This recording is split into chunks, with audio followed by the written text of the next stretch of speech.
Welcome to Saravanas kitchen. இன்றைக்கி நம்ம பட்டாணி குருமா எப்படி வைக்கிறதுன்னு பார்க்கலாம். காஞ்ச பட்டாணியை நான் 8 மணி நேரம் போல் ஊற வச்சு எடுத்திருக்கேன். அது ஒரு பக்கம் இருக்கட்டும். இப்போ குக்கர் அடுப்பில் வச்சு நல்லா சூடானதுக்கப்புறம் ஒரு டேபிள் ஸ்பூன் அளவுக்கு எண்ணெய் ஊற்றிக்கலாம். இதில் எல்லா மசாலா பொருட்களும் போட்டுக்கலாம். அதாவது பட்டை, கிராம்பு, ஏலக்காய், அன்னாச்சிப்பூ, மராட்டி மொக்கு எல்லாமே போட்டுக்கலாம். கொஞ்சமாக சீரகமும் போட்டுக்கலாம், ஒரு அரை ஸ்பூன் அளவுக்கு. அப்படி சீரகம் பிடிக்கலன்னு சொல்கிறவங்க சோம்பு சேர்த்துக்கலாம். இது ரெண்டில் எது வேணாலும் போட்டுக்கலாம் இதுக்கு. இப்போ இந்த மசாலாலாம் எண்ணெயில் பொரிபடட்டும்.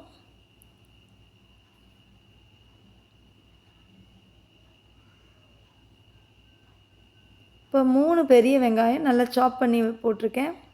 இப்போ இது எண்ணெயிலே வதக்கி விட்டுறலாம். எண்ணெயில் கொஞ்சம் நேரம் வதங்கட்டும்.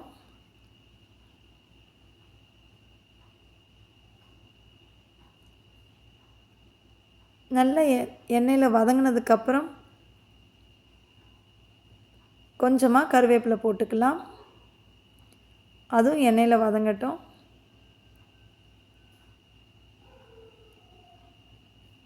இதுக்கிடையில் 3 தக்காளி பழத்தை நான் மிக்சியில் அரைச்சி எடுத்து வச்சுருக்கேன்.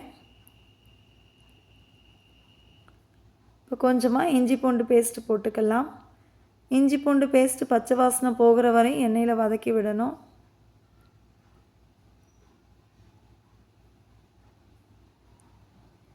பச்சை வாசனை நல்லா போனதுக்கப்புறம் தான் நம்ம அடுத்ததெல்லாம் போடணும்.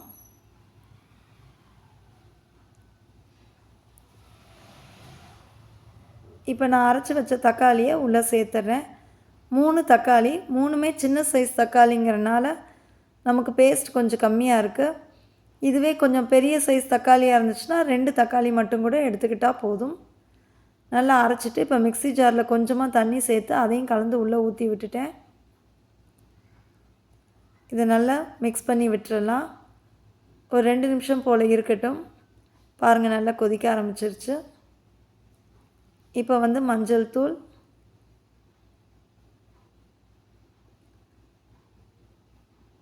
தேவையான அளவு உப்பு, மிளகாய்த்தூள் 1.5 ஸ்பூன், அது சின்ன ஸ்பூன்னால் 1.5 ஸ்பூன். மல்லித்தூள் அதுவும் 1.5 ஸ்பூன் தான் போட்டிருக்கேன்.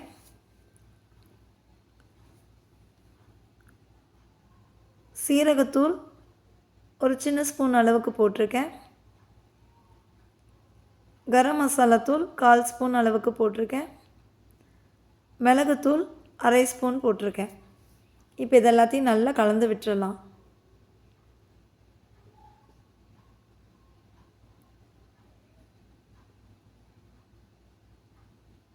நல்லா கலந்து விட்டதுக்கப்புறம் கொஞ்சமாக தண்ணி சேர்த்து நம்ம வேக வைக்கணும். உங்களுக்கு குருமா எந்த கன்சிஸ்டன்சியில் வேணுமோ அந்த அளவுக்கு நீங்கள் தண்ணி சேர்த்துக்கிட்டால் போதும். நான் கொஞ்சம் குருமா கெட்டியாக இருக்கட்டுங்கிறதுக்காக தண்ணி கம்மியாக தான் சேர்த்துருக்கேன்.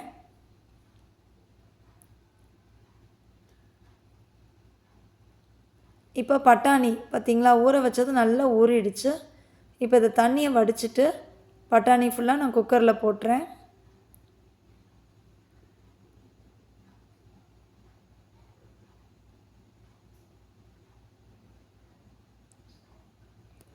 கொத்தமல்லி தழை தூவி விட்டுறலாம். தூவி விட்டுட்டு நல்லா இந்த மாதிரி கொதிக்க ஆரம்பித்ததுக்கப்புறம் தான் குக்கரை மூடி வைக்கணும்.